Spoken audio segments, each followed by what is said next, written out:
तीर्थंकर जिनेंद्र की पीयूष दशना जिनेंद्र वाणी मनुष्य जगत कल्याणी हे सर्व के शासन नमोस्तु शासन जीवंतो वितराग श्रवण संस्कृति भगवान तीर्थंकर जिनेश्वर देव ने विश्व वसुंधरा को संपूर्ण लोक में एक गंभीर दृष्टि प्रदान की है।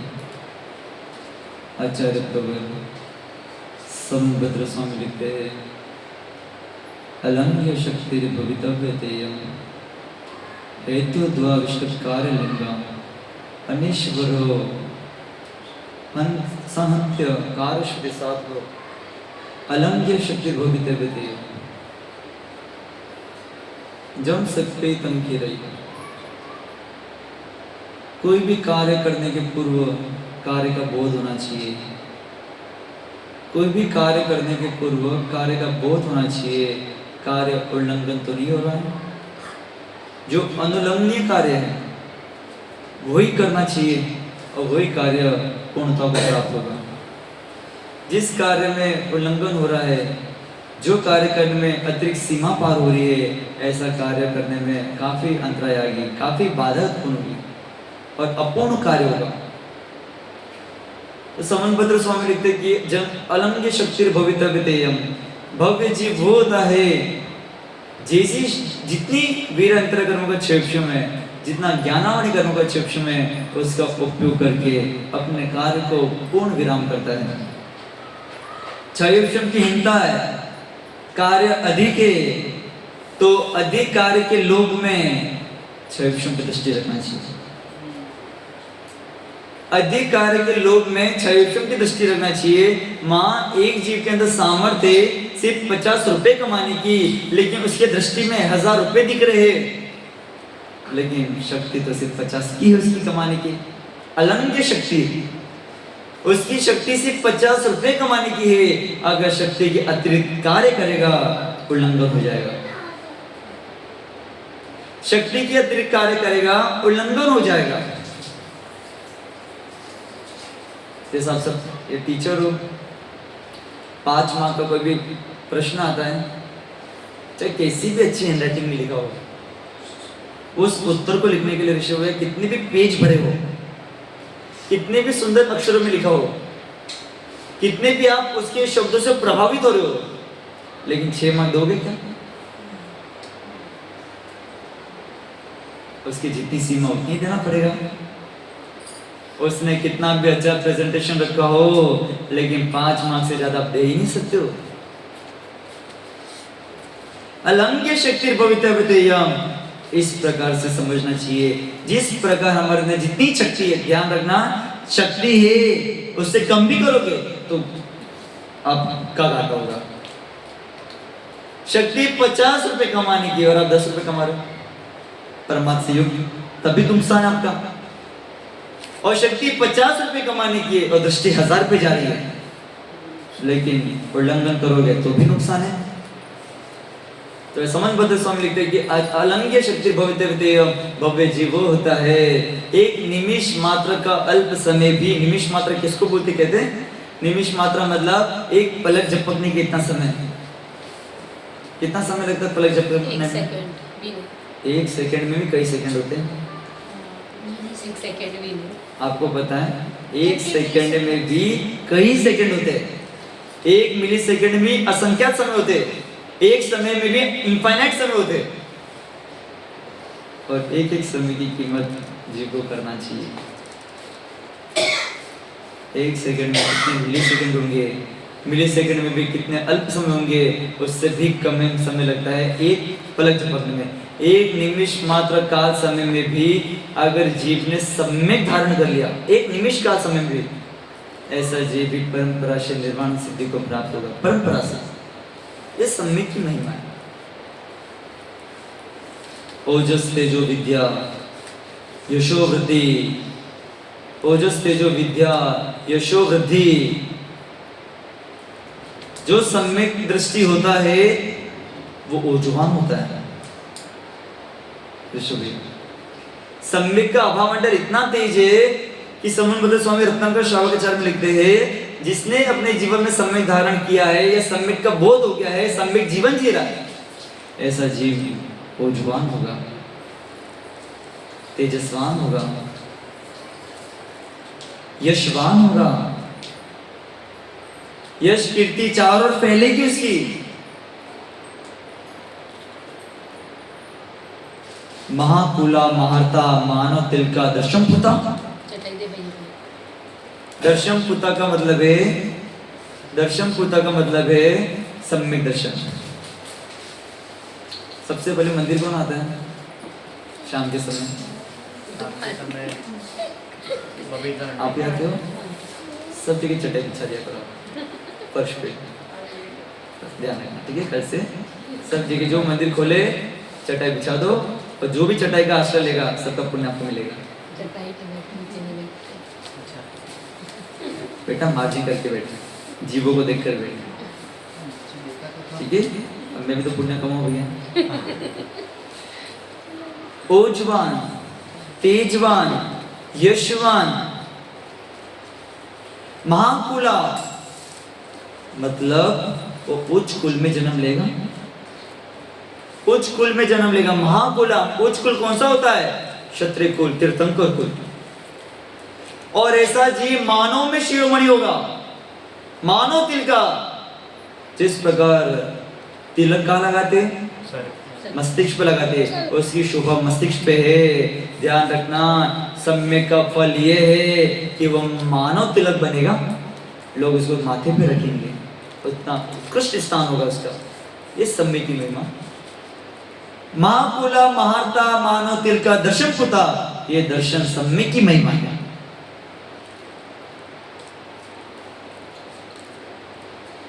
इसके लिए जीवन में सम्यक आचरण वही कर सकता है, और जिसने सम्यक आचरण किया ऋषभ भैया, वो संयम का आचरण कर पाएगा, वो इस चारित्र का आचरण कर पाएगा।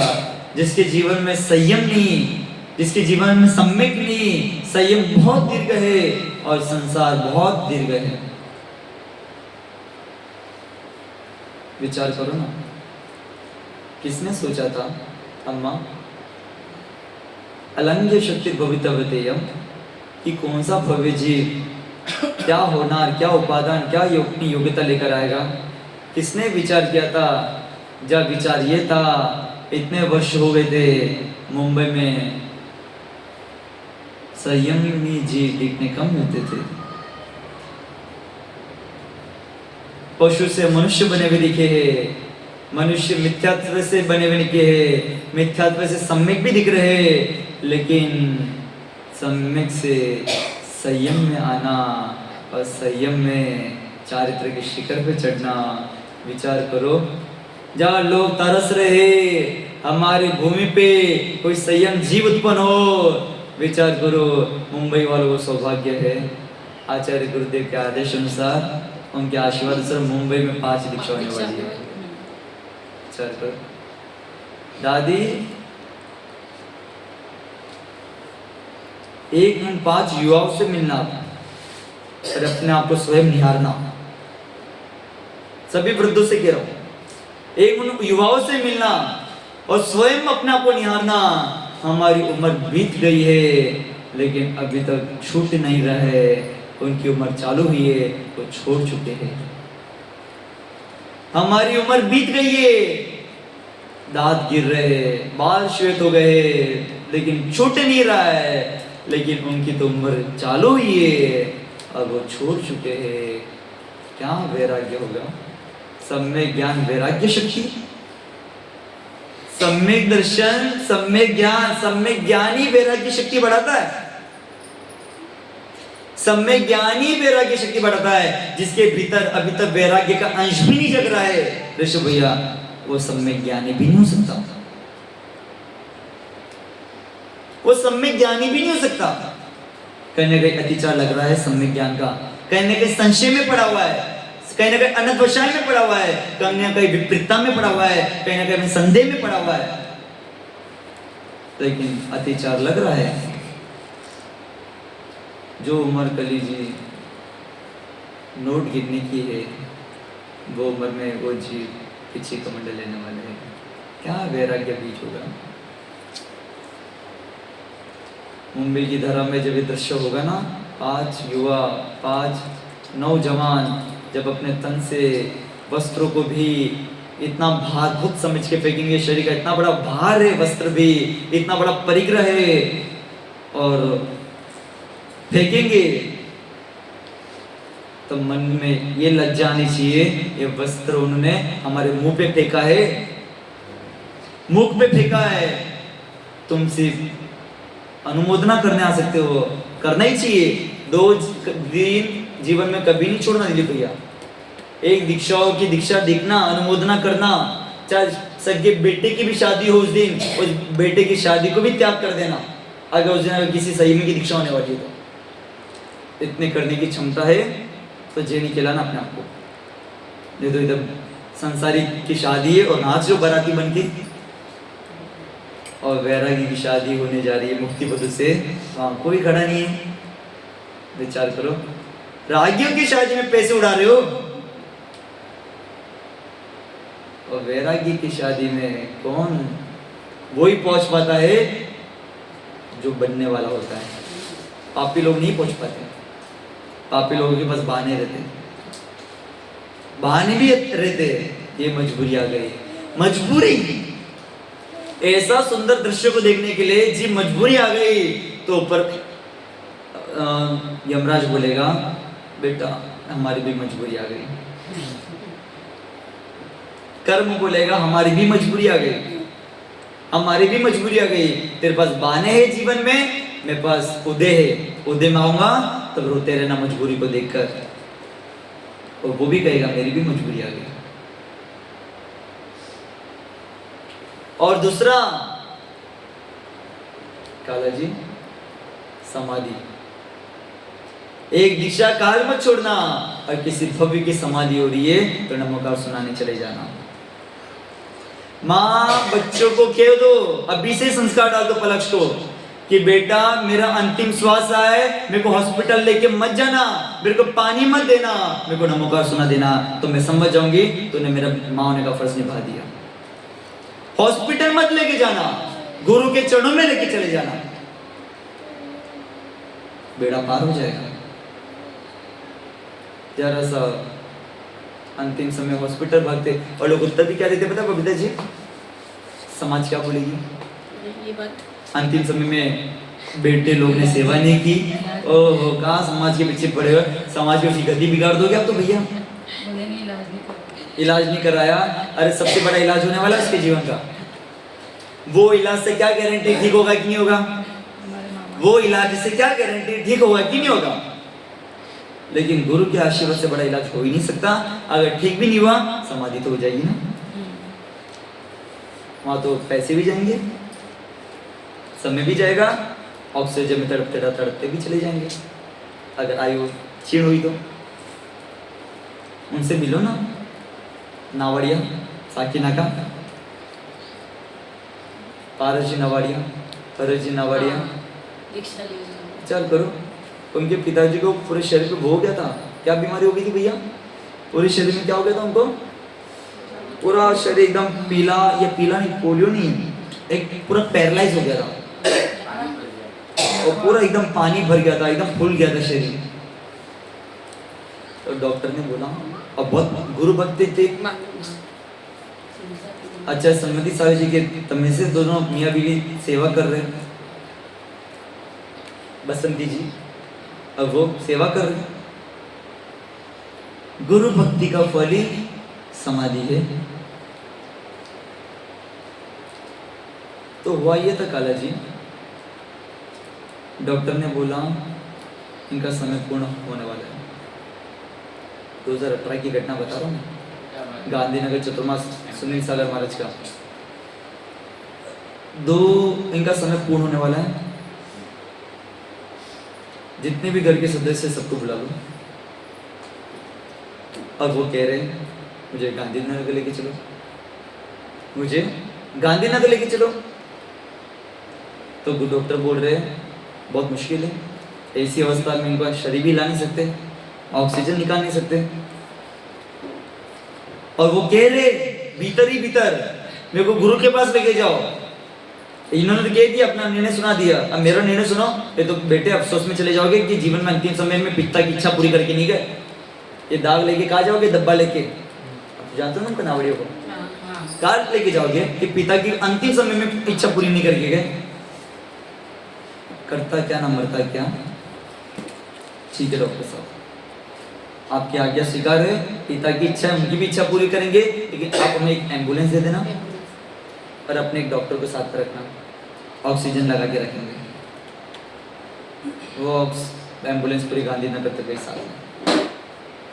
और जैसे गुरु के निकट पहुंचे, आचार्य श्री आए, क्या हुआ जी, क्या नाम है उनका, नाथूलाल जी, यहाँ पर क्यों आए हो ऐसी हालत में?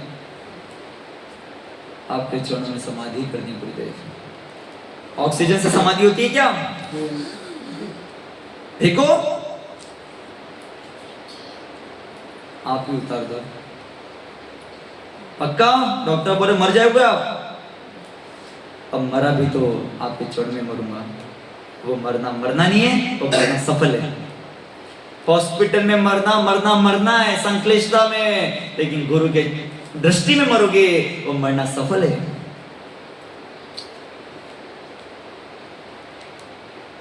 बस जब डॉक्टर ने कहा था दीदी ऑक्सीजन हटा देंगे, उसी समय उनकी मृत्यु हो जाएगी, उसी क्षण। गुरु ने इधर से ऑक्सीजन हटाया, चोलक संस्कार किए, पीछे धी कमंडल दिया। जहाँ डॉक्टर कह रहे थे ऋषभ भैया उसी क्षण की मृत्यु हो जाएगी, वो जी 84 दिन तक जिया। विचार करो, वो दिन 84 दिन तक जिया, 60 उपवास किए निर्जल, और अंतिम के 15 दिन पूर्व उन्होंने मुनि दीक्षा धारण की, और 15 दिन के उपरांत उनकी निर्विकल्प समाधि हो गई संलग्न पूर्वक। अलंघ्य शक्ति रे, आगे ना सूत्र यहाँ, अलंघ्य शक्ति भवितव्यतेयम, भव्य जीव का मरण, भव्य जी का मरण अकाल मरण नहीं होता, भव्य जी का मरण इंगड़ी मरण नहीं होता, भव्य जी का मरण प्रायोगिक मरण होता है। जो उसने दिगंबर बन के पंडित मरण किया, ऐसा जीवी भविष्य में पंडित मरण करके सिद्धत्व का प्राप्त होगा। पंडित मरण करना चाहते हो, जो पंडित मरण के मार्ग पे चल रहा है उसकी अनुमोदना करो। आ जाना सभी 2 मार्च को।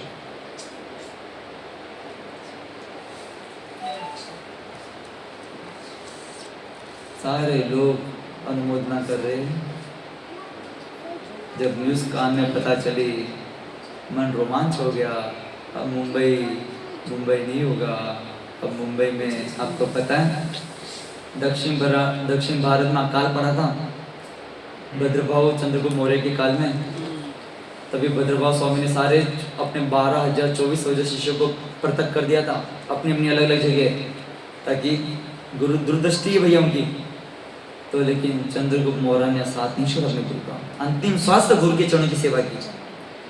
और चंद्रगुप्त मौर्य अंतिम सम्राट थे कालाजी, जिन्होंने दिगंबरी दीक्षा ली। जिन शासन के अंतिम सम्राट थे जिन्होंने दिगंबरी दीक्षा ली। और चंद्रगुप्त मौर्य के पुत्र का नाम अशोक सम्राट, जो अशोक चिन्ह आता है भारत झंडे पे।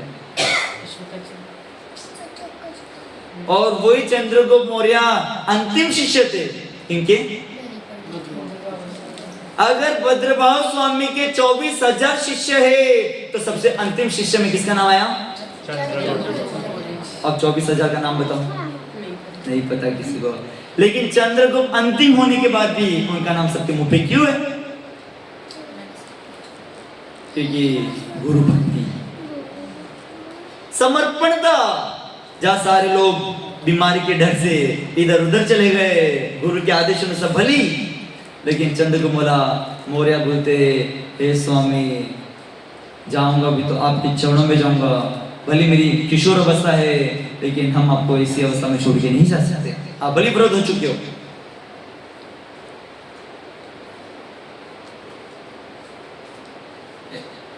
लोग चौके नहीं लगाते थे। बीमारी का काल है, कोरोना में तो कोई घर से नहीं निकलता था। वैसे तो वो टाइम पे भारत बहुत खतरनाक बीमारी थी, लोग चौके नहीं लगाते थे। लेकिन कौन बताएगा ऋषभ भैया, पुण्य क्षीण लोगों के घर द्वार बंद हो जाते हैं, लेकिन पुण्यात्मा के चौके देवता भी नगरी बसा के लगाते हैं। चौके जब बंद हो गए थे ना, देवों ने नगरी बसा दी थी उस दक्षिण भारत में। देवताओं ने चौका लगाया था, देवताओं ने चौका लगाया था। इतने बड़े महान साधु की तपस्या देखकर देवा वितस्नमसंति जजतमो स्वयमनो, जो सच्चा धर्मात्मा वितरागी साधु संत होते हैं, भावलिंगी, उनके चरण में देव भी सर टेकते हैं और अपना को कृतार्थ करते हैं। जहाँ दिगंबर तपोधन धरती को देवताओं को तरसने के लिए, देखने के लिए देव भी तड़प रहे हैं, और आप बहाने दे रहे हो। बहाने नहीं देना, और अधिक से अधिक लोगों को लेके चलो।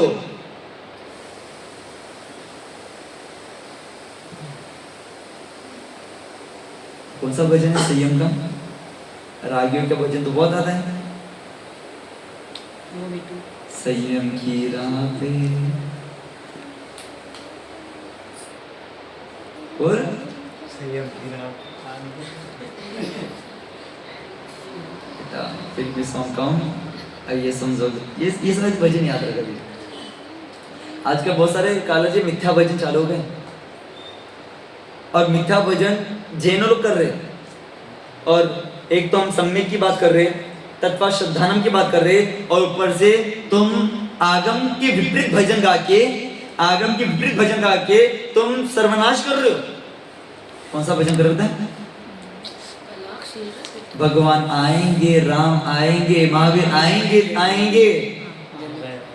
कौन सा भजन है बोलो? हाँ, आएंगे आएंगे।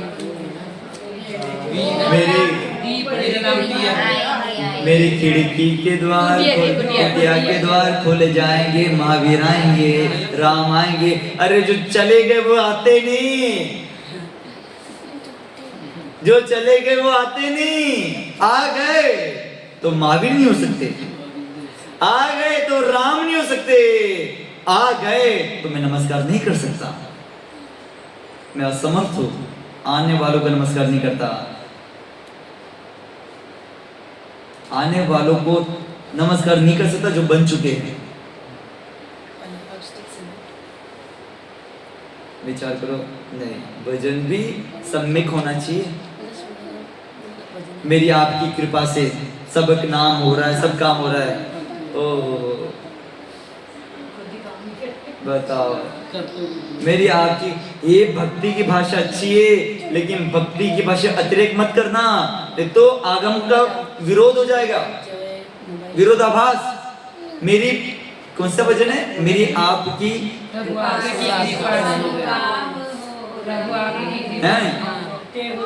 करते हो तुम, कर्तव्य बना दिया।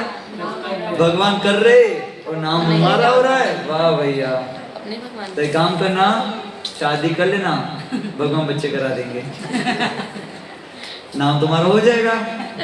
करते हो तुम, मेरा नाम हो रहा है। ओह नहीं, भगवान कुछ नहीं करते, कुछ नहीं करते, वो सिर्फ ज्ञाता दृष्टा भाव से लीन है। बस ऐसे ही रहना बेटा। क्या करना है? कुछ नहीं करना है। बोल छोड़ दे, फिर बॉल छोड़ दे। पहले कभी मत अलंघ्य शक्ति भवितव्यतेय। पालती मत के बैठती बेटा, मत। जब तक जगत से उपेक्षा भाव नहीं करोगे, जब तक जगत से उपेक्षा भाव नहीं करोगे, तब तक भीतर में वैराग्य च्युति का बीज कभी नहीं उठेगा। आप यहाँ पर आए हो ना, उपेक्षा भाव करके आए हो। काला जी यहाँ पर भी आए ना, उपेक्षा करके आए हो। सासू माँ की बेटी से उपेक्षा नहीं की, आत्मा से उपेक्षा नहीं की, घर से उपेक्षा नहीं की, माता पिता से उपेक्षा नहीं की, कारोबार से उपेक्षा नहीं की, स्कूल से उपेक्षा नहीं की, क्या मोबाइल से उपेक्षा नहीं की, सबसे उपेक्षा की, तब जाके यहाँ आनंद आ रहा है। जब तक उपेक्षा नहीं करोगे, तब तक भीतर में अंकुर नहीं उठेगा, अंकुर फूटेगा नहीं। कौन सा अंकुर? वैराग्य का अंकुर। जब तक बीज अंकुर ना फूटे ना, वो बीज फलता नहीं। पता है ना आपको? बीज में अंकुर ना फूटे ना, तो बीज फलता नहीं। ऐसे ही जीव के भीतर वैराग्य का अंकुर ना फूटे, तो वैरागी मोक्ष मार्ग में बढ़ता नहीं।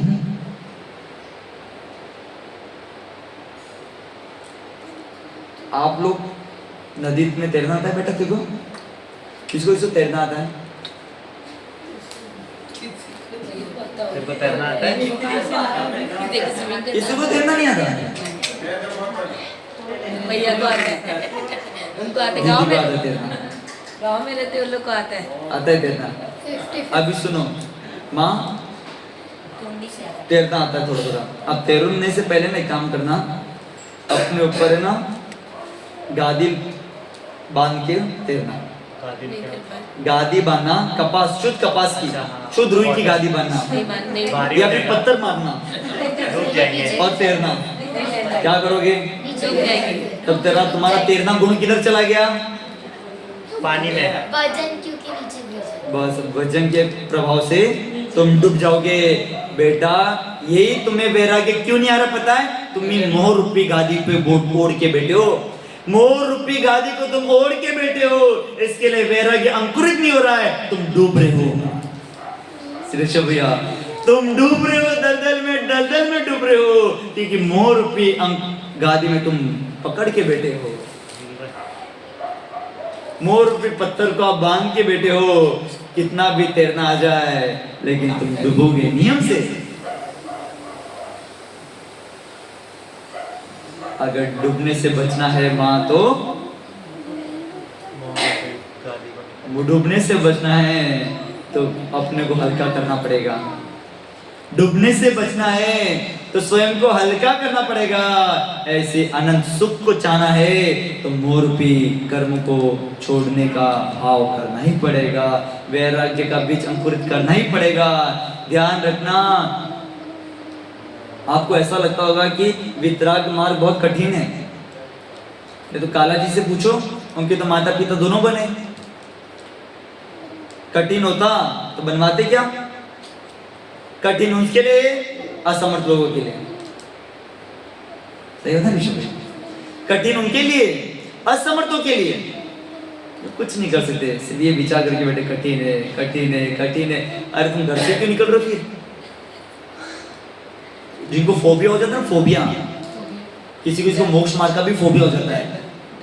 डर, फोबिया, ऊंचाई का डर, नदी में तैरने का डर, पानी का डर, बाहर निकलने का डर, कुछ गड़बड़ ना हो जाए। कुछ लोग है ना बाहर नहीं निकलते घर से, एक्सीडेंट ना हो जाए, एक्सीडेंट ना हो जाए, एक्सीडेंट ना हो जाए, एक्सीडेंट। अब जब निकलते तो एक्सीडेंट घटना हो ही जाती है। मतलब ये नियोग था उनके। अमेरिका में हुआ ये था ऋषभ भैया, सत्य घटना है। काल क्या है? काल नहीं पता मुझे, किस समय की घटना है। एक बहुत बड़ा खूंखार आतंकवादी था, सुना सुजन?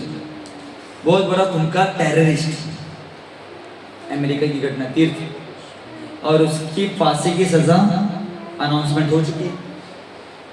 वहां पर ही बहुत बड़े साइंटिस्ट लोग एक रिसर्च कर रहे हैं। किस पे कर रहे पता? अजगर पे। अजगर उस पे रिसर्च कर रहे हैं।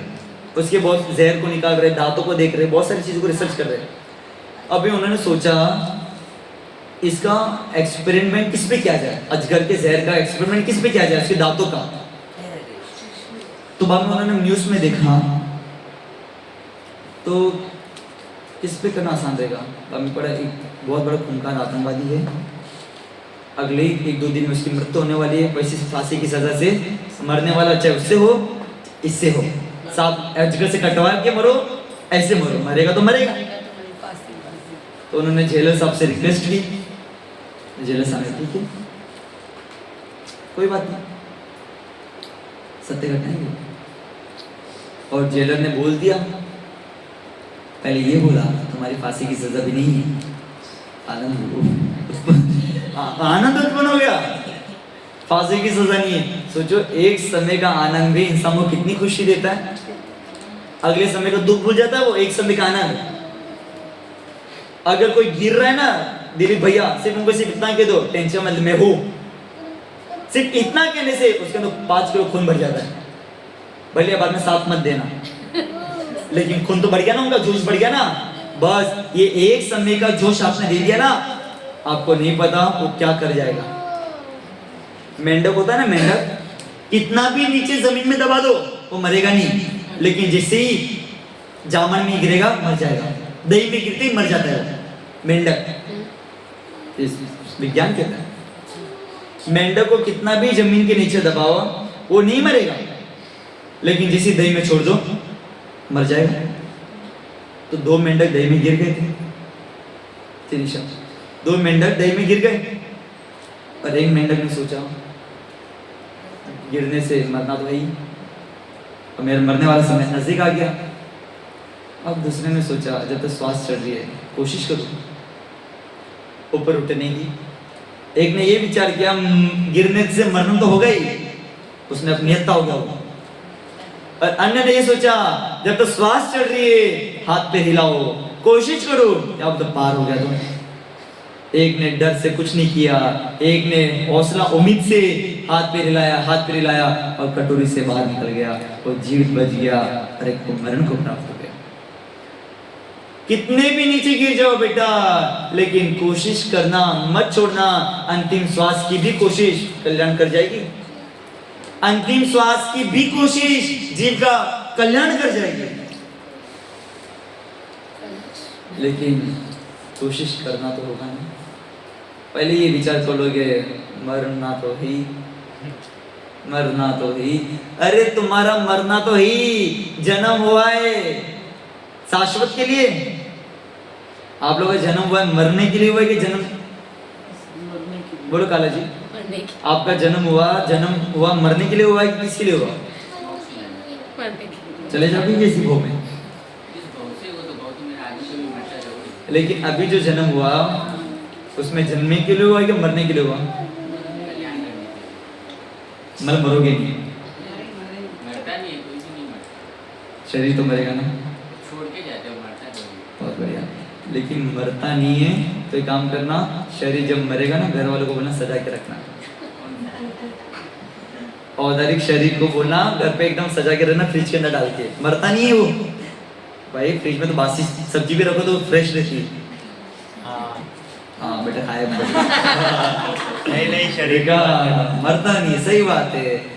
आत्मा तो अजर अमर है, आत्मा नहीं मरती, शरीर आत्मा नहीं मरती, शरीर जाता है तभी जल जाता है।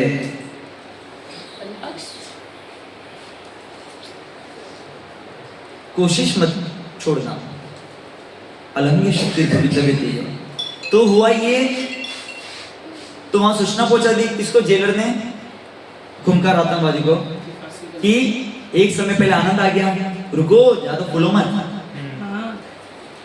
तुम्हें फांसी की सजा नहीं बताई जा रही है, लेकिन तुम्हें जहरीले अजगर से कटाया जाएगा, जहरीले अजगर से कटाया जाएगा।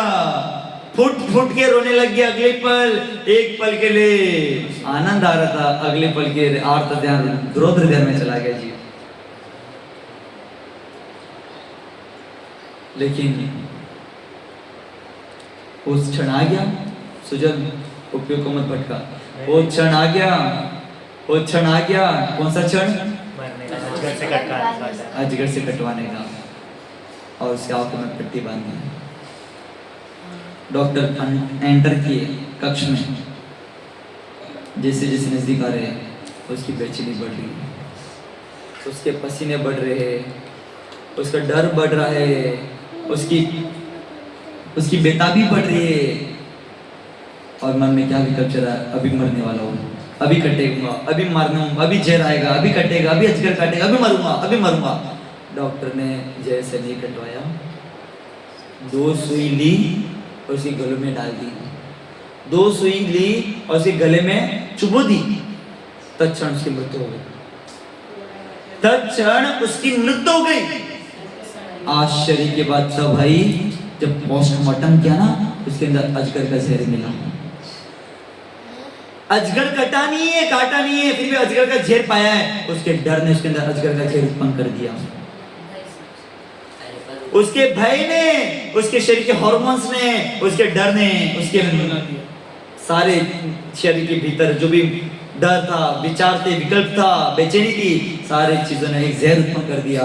अब वो जहर में ही सुई से मर गया हो सकता है, वो इंजेक्शन से उसको नहीं, ऐसा कुछ भी नहीं। ये हार्मोन्स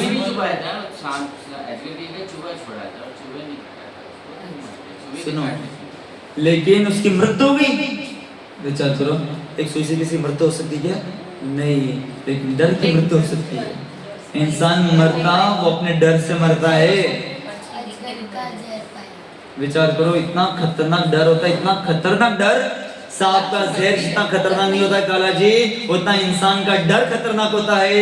सांप का जहर कटा तो उपचार से ठीक हो सकता है, लेकिन भीतर डर उत्पन्न हो गया सुजल कि कब हाथ ठीक होगा, कब हाथ ठीक होगा, कब हाथ ठीक होगा। भीतर डर उत्पन्न हो गया, हाथ का विकल्प भी आ गया। बेटा हाथ कुछ भी नहीं कर पाएगा, हाथ ठीक होने के बाद भी कुछ नहीं कर पाएगा, विकलांग हो जाएगा। क्यों? डर ने विकलांग कर दिया। एक उससे मिलो ना, उसका नाम सुना है क्या आपने? ऋषभ भैया, विलियम रुडोल्फ,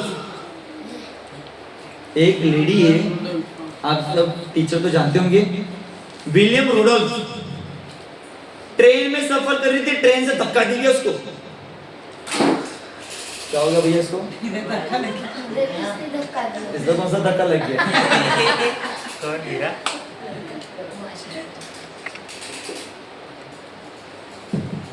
ट्रेन में सफर कर रही थी और ट्रेन से धक्का दे दिया। सही बात है यार, मुंबई की लोकल ट्रेन तो बहुत खतरनाक होती है। अभी मेरे को बोरीवली से आना था यहाँ पर, तो विरार की ट्रेन पकड़ूं वापस ले, तो मेरे को 3 ट्रेन छोटी पड़ी। लोग इतने लटक रहे बाहर, लड़के नहीं लड़कियां भी लटक के जा रही है। इतना रिस्क लेके जा रही है, पकड़ना भी जरूरी है और इतना रिस्क, मतलब जरा सा भी थोड़ा सा और बाहर निकलो, कोई खंबे से टकरा गए, बाप रे, मेरे को तो देखिए ही नमो का मंत्र चालू हो गया गिरना, और यमराज की याद आना चालू हो गई। नहीं भैया आज प्रवचन में लेट होगा तो लेट होगा, लेकिन भैया नहीं, ऐसी इतना ऐसा रिस्क नहीं लेना है। लेकिन पुण्य था, सही समय पे आ गया। टाइम नहीं पता, हमारा रेडियली सफर नहीं होता है। तो वहाँ से बस आती है। तो और रही बात ये कि लोकल तो इतनी खतरनाक है, जिस स्टेशन पे उतरना है ना वो भी स्टेशन पे उतार देते लोग। हाँ, और जहाँ चढ़ना नहीं वहाँ पे भी चढ़ा देते। पीछे रह गए तो भी लास्ट स्टेशन। सुनो ना सुजल, जहाँ चढ़ना नहीं अपने को, अचानक वहाँ पे, अरे ये तो अपना स्थान नहीं चढ़ने का, फिर भी चढ़ा रहे लोग इतनी सेवा में सेवा कितनी कर रहे लोग, इसमें क्या अच्छा सोचो ना, प्लस सोचो। जहाँ चढ़ना नहीं है हम लोग पीछे से चढ़ा रहे, सेवा कर रहे, और जो उतरना नहीं वहाँ उतार रहे। वो बात अलग है, उतारना प्यार से नहीं होता उनका, वो तो कोनी मार के उतारते।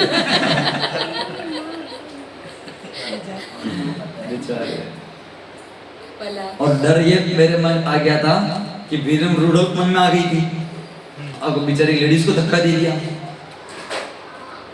ट्रेन से धक्का दे दिया, एक पैर टूट गया, एक पैर टूट गया उसका। अब सोचो रोते रहेगा ना बेटा, एक हाथ नहीं, अपने कुछ नहीं होगा जीवन में, मर गया मैं, हार गया मैं, अब कुछ नहीं कर सकता। अब पैर ही नहीं है तो चलूंगा कैसे, अब जीवन में कुछ नहीं कर सकता। बेटा उस लेडी से सीखना तुम। ये क्यों बता रहा, पता है? तेरे लिए बता रहा हूँ। मम्मी बाबा चिंता करती है ना, इसलिए मैं बता रहा हूँ। सुन, वो कभी भी ये हाथ में माँ इसको विकल्प आ गया ना, बाबा इसको विलियम रोडोल्फ को याद दिला देना, ये लेडीज को याद दिला देना, बेटा तेरे से श्रेष्ठ वो लेडी से तो पुरुषों के कायर निकला, और लेडी से जाके पूछ, एक पैर नहीं था और वो माउंट एवरेस्ट की चोटी पे चढ़ गई। एक पैर नहीं था, वो माउंट एवरेस्ट की एक पैर से चोटी पे चढ़ गई और दुनिया को बिता दिया। विकलांग हो सकती हो, लेकिन मैं मन की विकलांग नहीं हूँ। शरीर से विकलांग हो तो हाथ में कोई बात नहीं, लेकिन मैं मानसिक विकलांग नहीं हूँ, मैं जीत गई। मन का विकलांग मत होना, शरीर के विकलांग में एक भी अंगों पंख छीन होगा तो पुनः उठ सकते हो, लेकिन भीतर का अंगों पंख खत्म हो गया तो चाह के भी अतुल बल के धारी तीर्थंकर भगवान भी उठा नहीं सकते, वो भी नहीं उठा सकते जो मन से हार गया। उस मेंढक से सीख, बेचारे से हाथ पे हिला रहा है ना, दही में गिरा तो निकल गया, तो बच गया, तो उम्मीद थी ना, उम्मीद रखना बेटा, उम्मीद पे तो दुनिया टिकी है, धन पे दुनिया नहीं टिकी है, उम्मीद पे टिकी है। और उम्मीद है तभी धन संग्रह हो रहा है, उम्मीद है तभी घर चल रहा है, उम्मीद है तभी परिवार चल रहा है। बच्चे आपका भविष्य में सारा देंगे कि नहीं देंगे, आपको बोध नहीं है, फिर उम्मीद है ना, उम्मीद ही सिर्फ पाल रहे हो आप। सही है ना भैया, सिर्फ उम्मीद है तभी तो पाल दो। इनको देखो ना, सबसे बड़ा उदाहरण 18 साल के बाद ये उत्पन्न हुआ एक जीव। आज ये उम्र का होता बच्चा, 18 साल के बाद शादी के ऊपर एक जीव उत्पन्न हुआ। सिर्फ उम्मीद ही तो थी, ये तो जीवन से कब के हार गए थे, लेकिन उन्होंने मन को नहीं हराया। नहीं, मैं संतानहीन नहीं होंगी, भक्ति की, आराधना की, और कहना की उत्पन्न हो ही गया ना। उम्मीद तेरे बारे में बोल रहे नाम देना था। उम्मीद, पलाश का नाम ही उम्मीद रखना चाहिए था। उम्मीद, अच्छा इसका नाम उम्मीद रखना था।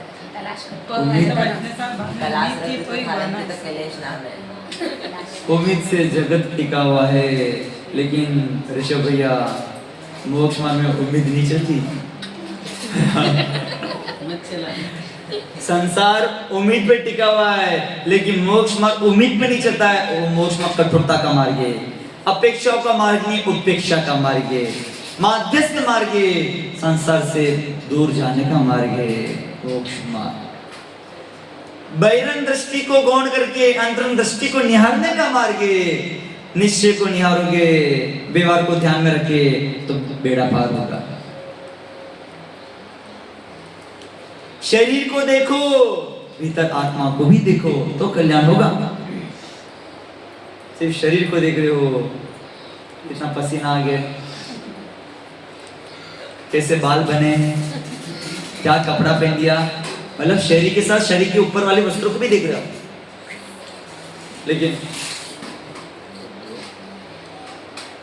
आत्मा का वस्त्र शरीर है और शरीर का वस्त्र ये है, सही है ना? आत्मा किससे ढकी हुई है? शरीर से। आपके 9 कर्म से, शरीर से। और शरीर किस पे ढका हुआ है? आपके वस्त्र से। वस्त्रों को निहार रहे हो, शरीर को निहार रहे हो, आत्मा को भी तो निहारो, आत्मा को भी तो निहारो। आत्मा को वो ही निहार सकता है ऋषभ भैया जो मोर रूपी गादी को हटा चुका है, मोर रूपी पत्थर को हटा चुका है, तब वो तीर जाएगा। एक शरीर पे अधिक भार लगाने से वो डूब जाएगा, तीर नहीं जाएगा। सही बात है ना? जैसे वो शरीर से भार हटा, हल्का हो गया तो क्या होगा? वो तीर जाएगा, नदी से तीर जाएगा। ऐसी मोर पे भारीपन खत्म होगा तो वो संसार से तीर जाएगा, वो संसार से तीर जाएगा। दादी तीरना है क्या तैरना है? तीरने के लिए तैरना पड़ेगा। तेरे बिना तीरोगे कैसे? तेरे बिना तीरोगे कैसे? रत्नत्र तैरना है। रत्नत्रय का कवच पहन के स्विमिंग कॉस्ट्यूम पहनते हो ना आप लोग, तो रत्नत्रय का कॉस्ट्यूम पहनो और तैरो तो सिद्धालय का कितना आ जाएगा, किनारा आ जाएगा।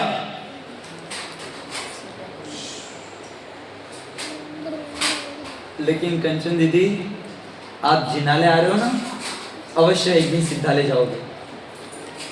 जिसने जिसने बच्चे पलाश बेटा तूने अपने कदम जिनाले में रखे कहाँ रखे बेटा तूने कदम? कहाँ रखे बेटा बता? हाँ, जिनेंद्र भगवान के आश्रय, जीवनेंद्र भगवान के मंदिर में रखे, जिनाले में रखे। जिसने कदम, आगम में लिखा है स्पष्ट काला जी, जिसने कदम जिनाले में रखे उसने संस्कार डाल दिया सिद्धालय जाने के। जिसने कदम मदिरालय रखे वो संस्कार डाल चुके हैं नरक में जाने के। समझे? आपके घर में क्या है? आपके घर में क्या क्या है बताओ? बेडरूम है, हॉल है और मंदिर है। ऋषभ भैया क्या क्या है घर में? आप बोलो ना। बेडरूम है, टीवी है, सोफा है और सामान है, कपड़े हैं। ये क्या बनता है? बस अभी भाषा शुद्धि रखनी पड़ेगी अपने को। नहीं, जहाँ किच किच होता है वहाँ किचन, जहाँ किच किच होता है आलू कांदा ले लो खा लो, ओ किच किच का वातावरण होता है दीदी वहाँ किचन। जहाँ गरिष्ठ भोजन बनता है, पकवान बनता है और रसोई, जहाँ रसेदार भाजी बनती है, रसेदार मिठाई बनती है, स्वाद आता है वो रसोई घर। और जहाँ भोजनशाला, जहाँ कोई विवेक नहीं है शुद्ध अशुद्ध भोजन का, वो भोजन। इसके लिए साधु पुरुष ना किचन में भोजन करते, ना भोजनालय में आहार करते, ना ही रसोई में आहार करते, उनका चौका लगता है।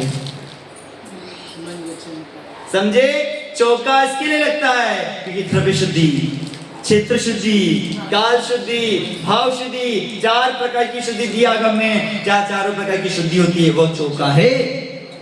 अब बोलना किचन है आप लोग। जहाँ किच किच हो, किच किच मतलब बेटों को क्या पसंद है वो चिल्ला रहा है, पति को क्या पसंद है वो चिल्ला रहा है, बहन को क्या पसंद है वो, सब अपने अपने पसंदीदा किचकिची तो कर रहे। वो किचन दिलीप भैया दही घोटा बनाना है वो किचन, गुलाब जामुन बनाना है वो किचन, किचन जा किचकिचो। और रसोई घर बोलोगे तो वहाँ रसीले सब्जी बनेगी, और साधु तो रस परित्याग उनका तप है, तो रसोई घर भी नहीं खिलाएंगे वो। और भोजनालय में शुद्ध अशुद्ध की क्या व्यवस्था होती है? इसके लिए जहाँ द्रव्य शुद्धि हो, द्रव्य शुद्धि मतलब भोजन की पूर्ण शुद्धि, मर्यादा का भोजन, असमय काला जी इतने प्रमादी हो गए ना, चौका कल सुबह लगने वाला है और सब्जी रात को काट रहे, बताओ। और रात कारा तो काट के भी फ्रिज में रख रहे, तुम्हें क्या पुण्य मिलेगा? तुम तो और क्या, आपको पता है क्या कर रहे हो आप? आपको पता है अभक्ष खिला रहे हो साधु को, अभक्ष का फल 3 इंच नरक गति। तो मेल अगर में चौका लगा रहे हो, चौके का कोई फल नहीं मिलने वाला, क्योंकि अशुद्धि रात में चालू हो चुकी है आपकी। आप तो रात में छोड़ो, जब तक सूर्य उदय ना हो जाए तब भी आप किचन में नहीं जा सकते हो। जब तक सूर्य की रोशनी किचन में ना पड़े, अपने को किचन की लाइट चालू करनी पड़ रही, तभी अशुद्धि कहलाएगी। किचन की लाइट से रोशनी नहीं आनी चाहिए, सूर्य के उदय से रोशनी आनी चाहिए, उसके बाद जो चालू होगा वो आपका प्राणसुख चालू होगा। ये द्रव्य शुद्धि है। साधु को आहार देने जा रहे हो, वस्त्र की शुद्धि नहीं है, बाइक पे बैठ के जा रहे हो, रिक्शे में बैठ के जा रहे हो, चप्पल पहन के जा रहे हो, गाड़ी का सहारा ले रहे हो। और वही मैं चौके के माध्यम से अभिषेक भी कह रहा हूं।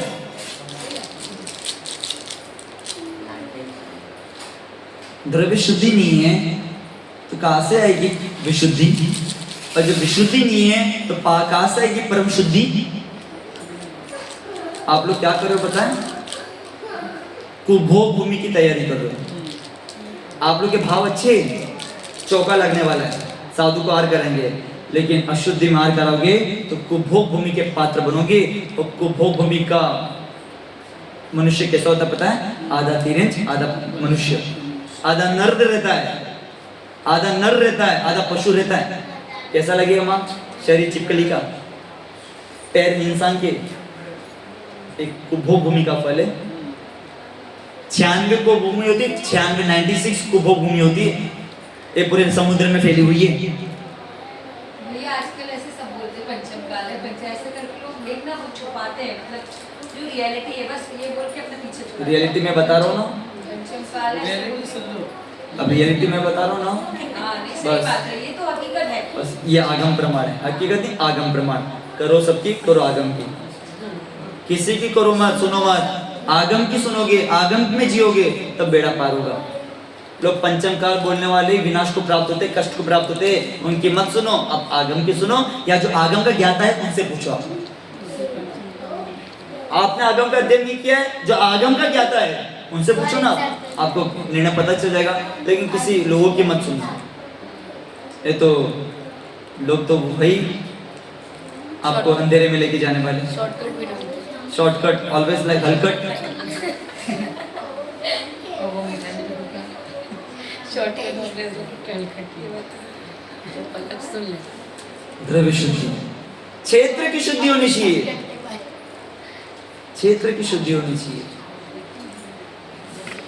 आपको पता है, धन्य मानो ऋषभ भैया, आज हम लोग कह रहे हैं ऐसा लोग, आज हम लोग कह रहे हैं युवा धर्म से बहुत दूर हो रहे, युवा धर्म से बहुत दूर है। ये आप लोग को लग रहा है, जाके नांदने में चले जाओ, 25 युवा चौका लगा रहे, 25 युवा चौका लगा रहे, खुद माथे पे घड़े का पानी लेके आते, कुएं में से निकाल रहे, एक निकाल रहा है, दूसरा माथे पर रख रहा है, तीसरा छान रहा है, ऐसे एक की ड्यूटी लगी हुई है।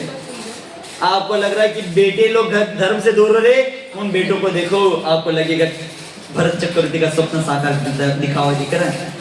जो चंद्रगुप्त मौर्य ने स्वप्न देखा था वो साकार दिखता हुआ दिख रहा है कि पंचम काल के अंतिम समय तक युवा ही धर्म को आगे लेके जाएंगे।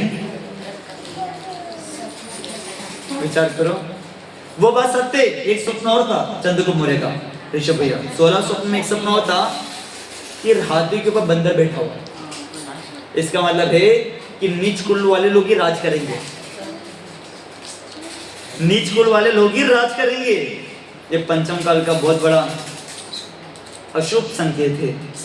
यही हो रहा है, देखो ना, जिसके मुख में भोजन की शुद्धि नहीं है वो बड़े बड़े मंत्री पद पे बैठे हुए, जिसके भीतर दिलीप भैया अहिंसावाद नहीं है, बड़ी बड़ी अहिंसा की बातें कर रहे, वो बड़ी बड़ी अहिंसा की बातें कर कंचन दीदी, और घर में मांस मच्छी खा रहे हैं। चाहे अपने मुंबई के मुख्यमंत्री कोई भी देख लो, कोई भी देख लो, सत्य की बातें कर रहे हैं, सत्य में जेते।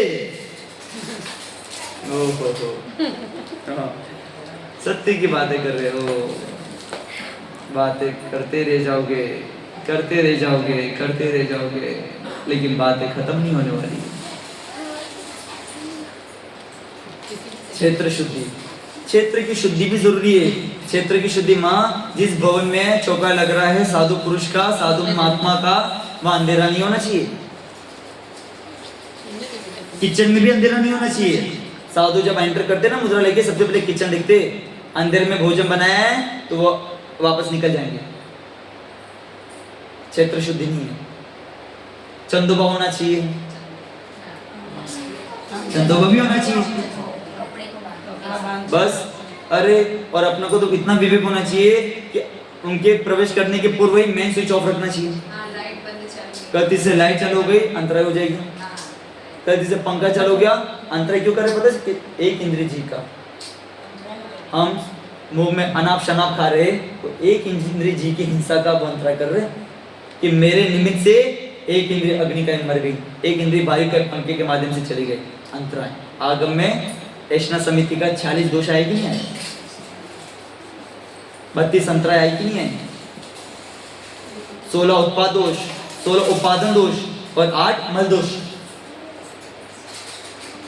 16 दोष रावट की तरफ से, 16 दोष साधु की तरफ से, इस प्रकार से 46 दोष आए ऐशना समिति के।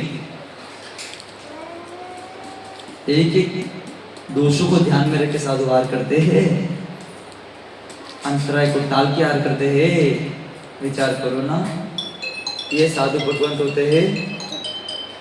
कंचन दीदी, इसके लिए मैं बोला आपको, क्या दीक्षा होती है ना, जहाँ दीक्षा होती है वहां अनुमोदन करने क्यों जाना? ये वो धरती के देवता है, विधि नहीं मिली अंतराय कर लेते हैं, विधि नहीं मिलती अंतराय कर लेते, कल की भी अपेक्षा नहीं रखते, कल आज ठीक होगा कि नहीं होगा, इसके लिए वो धरती के देवता कहलाते हैं।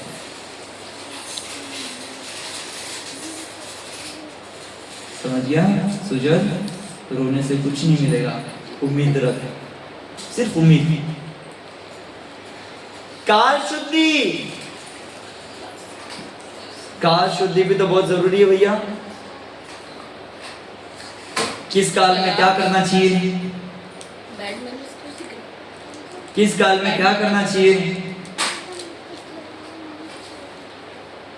साधु का चौका भी लग रहा है ना, तो रात को कुछ सामान लेने के लिए मत जाओ, रात्रि में कुछ खरीदने के लिए भी मत जाओ, सब्जी वब्जी भी सूर्यास्त के बाद, तभी दोष है।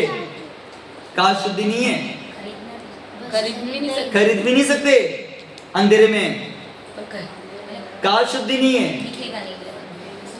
हाँ, सब प्रकाश में कार्य होना चाहिए। रात्रि में भोगी लोग पाप करते, योगी लोग ध्यान करते। ऋषभ भैया, रात्रि में कौन जागता है? हाँ, देखो, एक भोगी होता है, एक योगी होता है, दोनों का जीवन समान ही है। अंतर बस इतना है, भोगी रात में जागता है और योगी बेटा वो भी रात में जागते हैं, लेकिन वो ध्यान करते हैं। और संसारी भोगी क्या करता है? विचार करो, वो संसारी सुख लेता है, इससे मिलना कुछ भी नहीं है, मिलना कुछ भी नहीं है। भाव शुद्धि, आखिरी शुद्धि कौन सी है? भाव शुद्धि। बड़े बड़े उत्तर ये देते काला जी, दिलीप भैया, अभी मैंने वहां प्रवचन किया था यहाँ पर, कस्तूरी जी, कस्तूरी पार्क में, भिंड के सारे श्रावक बैठे थे। वहाँ दो लोग ऐसे थे, मतलब दो सज्जन ऐसे थे, आप लोग आए थे ना, कई वर्षों से बात नहीं कर रहे थे, कई वर्षों से बात नहीं कर रहे थे, और मेरे कान में खबर पहुंच गई, कई वर्षों से देख नहीं रहे, और मैंने पूरा प्रवचन मैत्री भाव पे किया, और प्रवचन खत्म होने के बाद दोनों एक दूसरे के पैर छुए। जो कई वर्षों से बात नहीं कर रहे, उनके भीतर ऐसी अश्रुधारा बहने लग गई, दोनों ने इतनी गिलानी की, एक दूसरे को गले मिले, पैर छुए, एक दूसरे से क्षमा मांगी, और दोनों को मैंने नियम दिया, कल एक ही थाली में बैठ के भोजन करना, एक ही घर पे बैठ के। तो उन्होंने नियम का पालन किया। अब सोचिए, ये तो प्रवचन का फल थे, बिछड़े हुए भी मिल जाए, यही तो प्रवचन होता है। प्रकृष्ट वचनम इति प्रवचनम, बिछड़े हुए भी मिल जाए, वो प्रवचन नहीं होता, मिले हुए भी बिछड़ जाए। विचार करो ना। और लोग ऐसा उत्तर देते, भाव शुद्धि है ना, तो द्रव्य शुद्धि की क्या जरूरत है? तो मैंने उनको बोला, एक काम करना, कल से चप्पल पहन के खाना खाना, तू कल से तो चप्पल पहन के खाना खाना, और बोला मेरी भाव शुद्धि है। कल से जूते पहन के अभिषेक करना भगवान जी के, और वो क्या बोलना, भाव शुद्धि है ना। लोग कैसे कैसे स्वाद अपेक्षा भी नहीं लग रहे, सर्वथा बोलते हो, सर्वथा। भाव शुद्धि द्रव्य शुद्धि से ही होती है। आज का ये लिखना, टाइटल यही है ऋषभ भैया, भाव शुद्धि द्रव्य शुद्धि से ही होती है। जिसकी द्रव्य शुद्धि अशुद्ध है, उसकी भाव शुद्धि कभी पवित्र नहीं हो सकती। जिसकी द्रव्य शुद्धि अशुद्ध है, उसकी भाव शुद्धि विशुद्धि को प्राप्त नहीं हो सकती। जिसकी द्रव्य शुद्धि अशुद्ध है, ऐसी भाव शुद्धि नरक में लेके चली जाएगी। जिसके तन के कपड़े स्वच्छ नहीं है, जिसके कपड़े फटे रहते हैं ना, फटे दीदी, फटे कपड़े रहते ना, आज हम लोग भगवान का अभिषेक करने के लिए आ गया, तो उसके भाव अच्छे, लेकिन लोगों की नजर में तो फटे कपड़े दिख रहे ना, दृष्टि तो माई जा रही है ना, फटे कपड़े पहन के, फटे कपड़े। अब भाव को कौन देख रहा है? द्रव्य शुद्धि नहीं है, द्रव्य शुद्धि नहीं है। जिसकी द्रव्य शुद्धि नहीं, जिसके द्रव्य फटे रहते, उसके भाव भी फटे रहते। जिसके द्रव्य फटे रहते, उसके भाव भी फटे रहते। इसके लिए टूटे बर्तन, फूटी द्रव्य और फटे वस्त्रों से ना पूजन करनी चाहिए, ना आरदान देना चाहिए। सत्य करो ना ऋषभ भैया। टूटे बर्तन, फूटी द्रव्य, चावल भी टूटे नहीं होने चाहिए आशीष भैया, है ना, और बर्तन भी टूटे नहीं होने चाहिए, ये तो ये दरिद्री का लक्षण है, दरिद्री का लक्षण है। समझ रहे हो? सम्यक ज्ञान वैराग्य शक्ति, बोलो सभी लोग, अलंघ्य शक्ति भवितव्य तेया, अलंघ्य शक्ति। शक्ति जितनी है उतना कार्य करोगे तो आनंद में जियोगे, शक्ति से अधिक कार्य करोगे कष्ट को प्राप्त होंगे, और शक्ति है तो कार्य नहीं कर रहे हो तो कष्ट को प्राप्त होंगे। इसके लिए माँ दिलीप भैया, वैराग्य है तो दीक्षा लेना भैया, वैराग्य नहीं है, राग में दीक्षा ले ली ना तो जीवन में मरते रहोगे। क्यों? शक्ति के अधिक काम किया तुमने, वैराग्य नहीं है। एक कथा सुनाऊंगा मैं कल। एक जी ने राग में दीक्षा ली थी, राग में दीक्षा ली थी, समय क्या?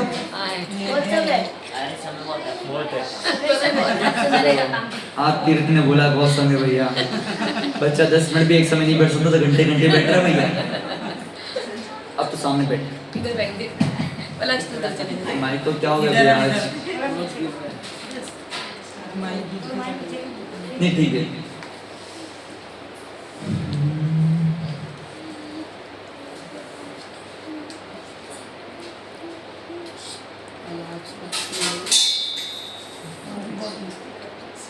एक जीव ने ना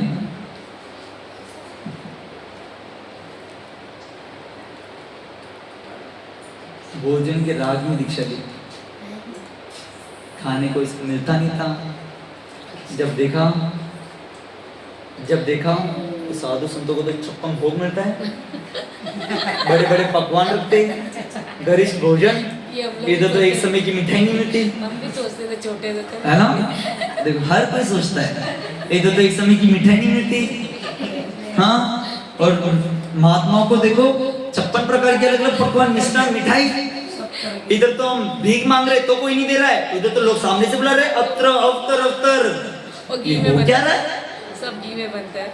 ये हो क्या रहा है? नंगा होने का ये, नंगा होने से इतना फल। और उसने सोच लिया नंगा हो जाता मैं। क्या हो गया? वो कपड़े उतार दिए, कपड़े उतार दिए और निकल गया वो नगर में। लेकिन उसको पता नहीं था नग्न से कुछ मिलता नहीं, जो मिल रहा है इच्छी कमंडल की महिमा है। जो अत्र अत्र पड़गान हो रहा है, नग्न से पड़गान नहीं हो रहा उसका, पिछी कमंडल से पड़गान हो रहा है। नग्न तो पशु भी है, उनको भी तो मिल जाना चाहिए। ये प्रकृति नग्न है, दिगंबर, आकाश नग्न, भूमि नग्न, आसमान नग्न, ये प्रकृति, अग्नि, अंबर। जा अग्नि अंबर है वही दिगंबर है, जिसके भीतर कोई मल नहीं, जिसके भीतर कोई कचरा नहीं, ऐसा जीव दिगंबर।